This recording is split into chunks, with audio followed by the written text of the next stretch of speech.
Bună ziua din nou, îl avem alături de noi pe Jan Demeyere, cofondator și arhitect al Speedwell, dezvoltatorul care construiește în prezent proiectul Paltim din Timișoara, dar și proiectul industrial SpacePlus de lângă București. Hello Jan, thank you for joining us today. Good afternoon. Thank you very much for the invitation, Bogdan. Jan, how Paltim is doing? You just launched the second phase of the project. How are the sales here from the first phase? Well, I have to say that the sales went very good for the first for Paltim. Of course, we have a quite unique location in Timișoara. We are very close to the center, just very close to the park and next to the Biga. I think it's one of the most beautiful locations that we ever had as Speedwell, as a developer in a secondary city. The sales went well, and that's why we also decided to launch also the second phase of the project.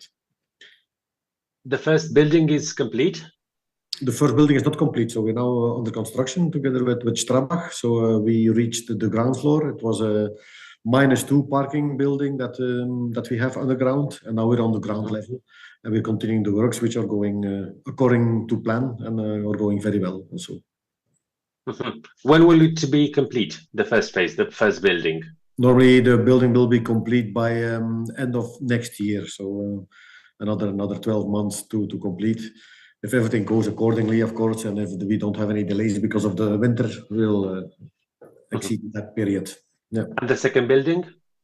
Second building will start as soon as possible. Also, we launched the sales to see how the market was absorbing it, and I'm very happy to say that we already sold a lot of apartments since the launch. So that's very good. We're now negotiating also with different contractors before we start the works, of course. From an architectural point of view, how is the second building? Are you bringing something new to the market? Well, new, I wouldn't call it new. You know that we like to do mixed projects, and that Paltim is of course a mixed project. That means that we try to mix residential together with offices and also some small retail. And it's a curse, or it is not a curse, but we did it also in Cluj, where we bought an old industrial complex, and it was the same here in Brașov. It was an old hat factory called Paltim, hence the name of the project. And we try always to keep some of the soul of the project in what we design. So Paltim itself, we have a very old monument villa that is now being finalized, so the outside is completely finished. And in that villa we see a restaurant, some small businesses, some small office, some small co-working. That is almost finished. And then also in the center of the whole development, there is an old industrial building that refers to the old industrial history of the site itself. But what's so specific about Paltim, I think, first of all, as I mentioned, is the location. Second of all is also the mix of elements. And again, we are strong believers in center locations. We are strong believers in mixing projects, because there is also a 13,000 square meters of offices development included in that one, very close by. So we try to have the 15-minute city, as we call it, in all our projects. When you will have an office component, when will it be ready? Now we are waiting for the building permit for that one, so everything has been introduced. So I think we will receive the building permit hopefully before the end of this year. And of course, it's always like that with offices. Once you have the building permit, the interest of the market grows. But even until today, we have quite a lot of requests for A-class office space, and that's of course what we offer on the market. As soon as we have the building permit, we also tend to launch the building beginning of let's say middle of next year. Excuse me. How do you see the market in Timișoara right now for residential and office? It is now the second largest residential market in Romania after Bucharest. Yes. So the interest is pretty high there, and we have investments, we have companies that want to go there. How do you see it from the local point of view?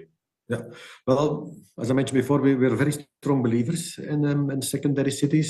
First we did Cluj, Timișoara. Of course, we don't have to lie about this. The sales have diminished in speed because of the general atmosphere on the market. And then I talk about the war in Ukraine, which makes a lot of people afraid. On the other hand, we also still see that if you offer a quality product on a quality location, then it sells. And that's what we have also experienced in Paltim. Timișoara, of course, is a market that's also quite spread out of the city. So it's not like Cluj is a little bit from geographical point of view between the mountains. Timișoara has the luxury to spread out. As I said before, we don't believe in spreading out too much. We like to have the center locations, and then clearly also the client likes that very much, to be close to the city center, to walk to the market, to walk to the church, which are quite important. Take the children to school, and it doesn't take you 2 hours driving. So these things, of course, are a big asset for us and for Paltim.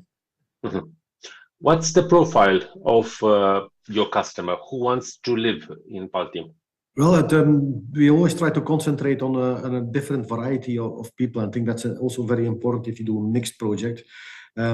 We offer, let's say, from studio to 3-room, 4-room apartments on that location. So we have a very broad clientele also today. People are really buying there to live there. Investment buyers are not that big today. Clearly, I think if you offer the quality that people expect, that you can also say you can live there on that location, and you have everything close at hand, people really want to live there also. So to go specifically, what kind of buyer do you have? It's a broad variety. And how do they want to pay for the apartment? They pay cash up front? They take a loan from the bank? There's always a reservation fee, of course. What does surprise me a lot, and especially for the Romanian market, and that's something, if we tell this to our Belgian, let's say, competitors in that country, that's still not too much people need bank financing. And that's very surprising if you compare it to Belgium, where we are from. But of course, the prices are growing. I think people need still financing, and I think it's also the cost of financing has increased, and that's one of the worries that we all have today in the residential market. But I think still, if compared to other countries, residential apartments are quite cheap compared to the rest of Europe. So it's still it's still tangible for a lot of people to have an apartment at a reasonable price. Is that something good for Romania, that in Romania, in cities like Timișoara, you can build a new project in a central area and come with something new and modern and still be downtown? Because I know in many Western cities that's not possible, because it's either very expensive to build in the center of the city, or you don't have any land available. Yeah, I think that that's a very important point you make there. For us, Romania stays interesting because we still can do projects.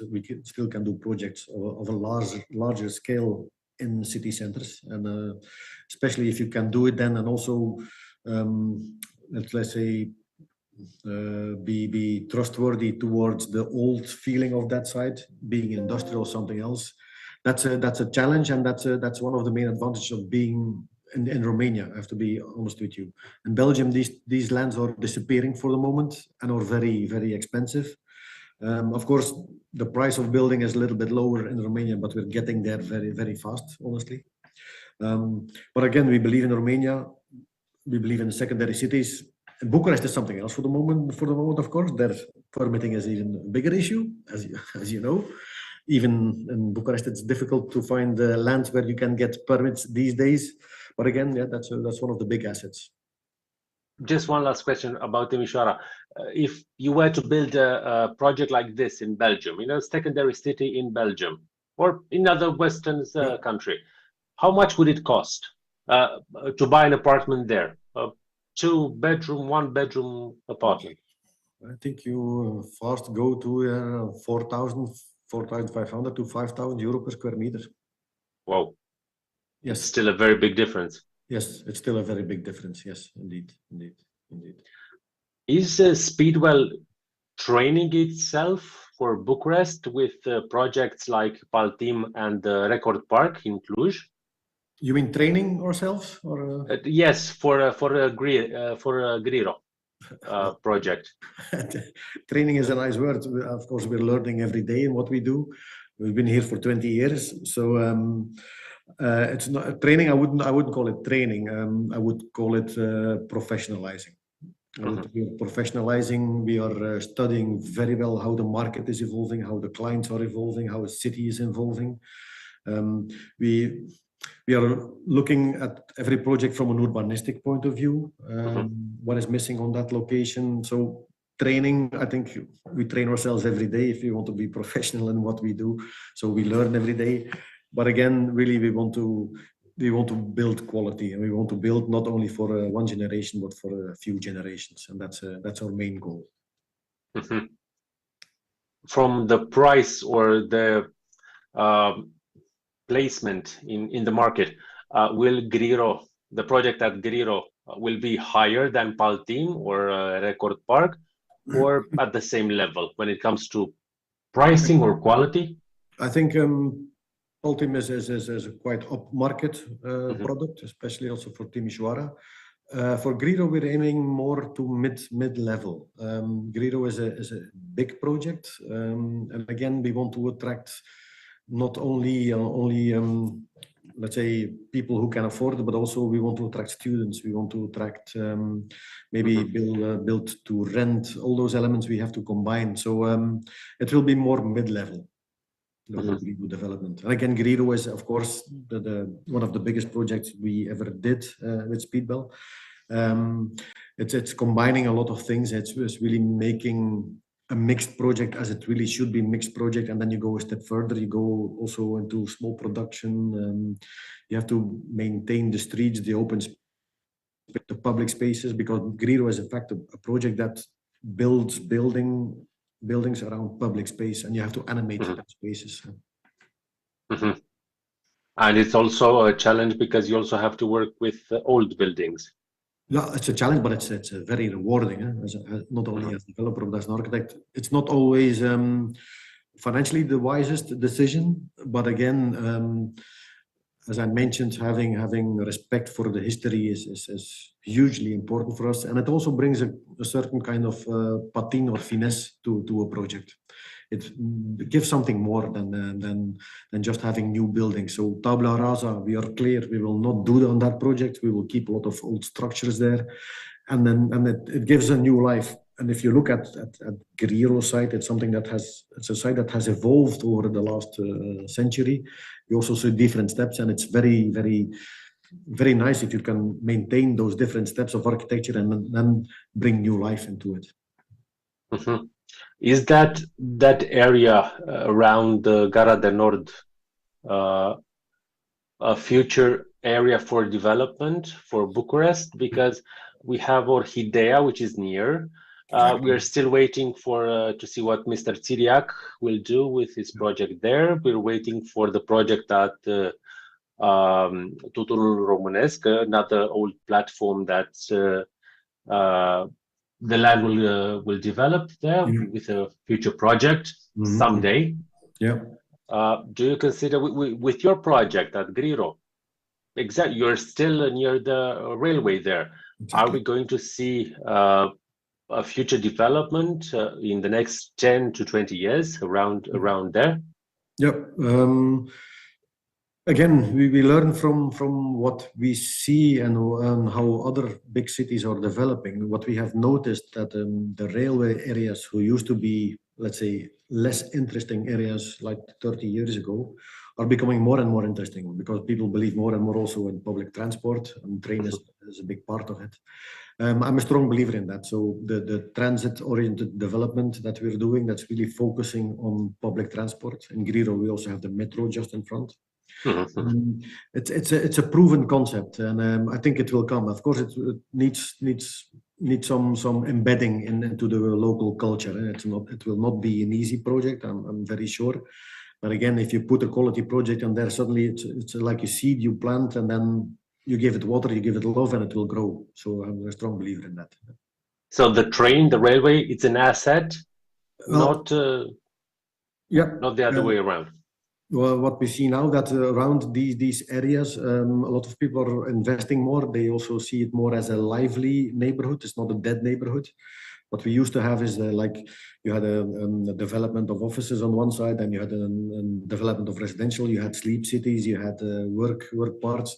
Again, combining this all together gives a certain vibe to what a city in fact is and what a city needs, and all the quality of being able to live in a big city, because Bucharest is a big city compared to a lot of other European cities.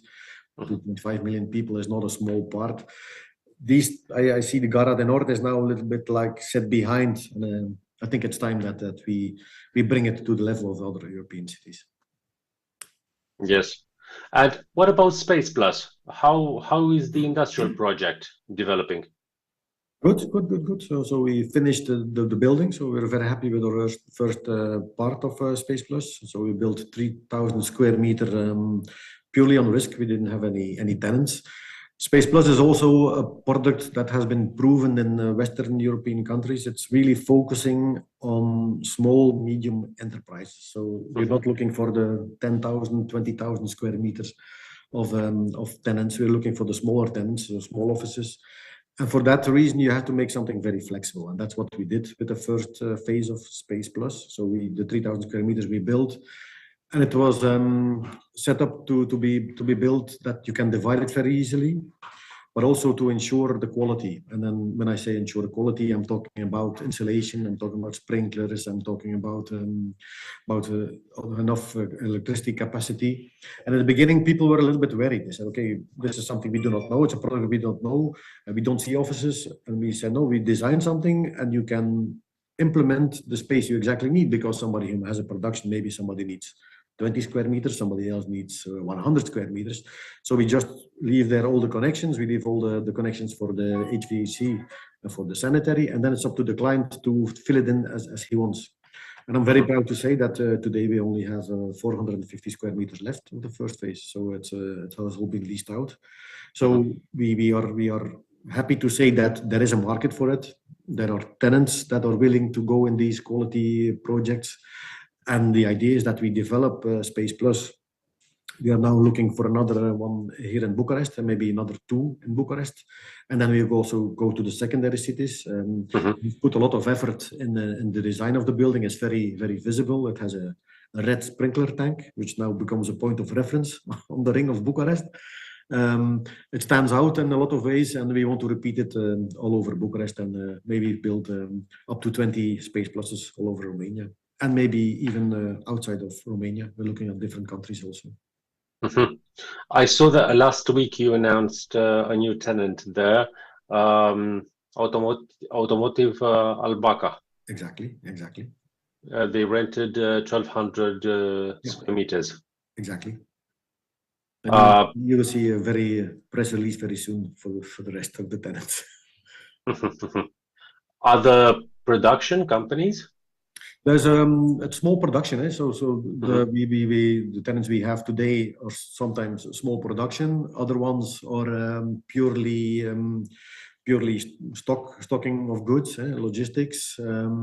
It spreads out, and really it's the tenants that we're looking for. That's really we really wanted those tenants. Also small logistics close to the city. It's a different mix of different people, and we intend to grow with our tenants. And what about the second phase? Are you going to build it near the first phase, or? Yeah. So the second phase will start beginning of next year. Another 7,000 square meters on top of the first one. And the second building, we're now finalizing the due diligence for the land, and we hope to also start constructing it mid next year. I understand. Okay, thank you, Jean, for your interview. Thank you for the information you've given us. Thank you very much, Bogdan, and always a pleasure to be on your website. Thank you. Bye. Excellent, thank you. Our pleasure, of course, also. Mulțumesc și telespectatorilor noștri și vă doresc o zi bună în continuare. La revedere!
Știu ce spun. O rachetă de fabricație rusească a căzut în Polonia. Au sărit repede să mergem la bătaie. Mă sperie, Tamara. Știu ce te interesează. Clotilde Arman sare în ajutorul cetățenilor și le promite câte 1000 de lei ajutor antifrig. Clotilde iese bine, într-adevăr, dar doar ea. Decât să dârde la iarnă, da, mi se pare o variantă. Știu cum să te fac curios. Filmulețe cu Hagi îi întâmpină pe toți care merg la mondiale. Ai crede tu că fotbalul poate să strălucească într-o România atât de săracă? Știu cum să te emoționezi. Teatrul viselor se poate dovedi și un coșmar pe care l-a trăit Cristiano Ronaldo. That I felt betrayed. Lucrurile se întorc împotriva lui. Știu să conving. Magia Antold ajunge pentru prima dată la București și a băgat în bugetul Clujului vreo 60 de milioane de euro numai anul ăsta. Îți prisosesc banii ăștia sau nu înțeleg? De ce nu vrei să vină turiști și la București? Știu să câștig. Arbitraj var. Mă trimiți înapoi. Știu, deci știi.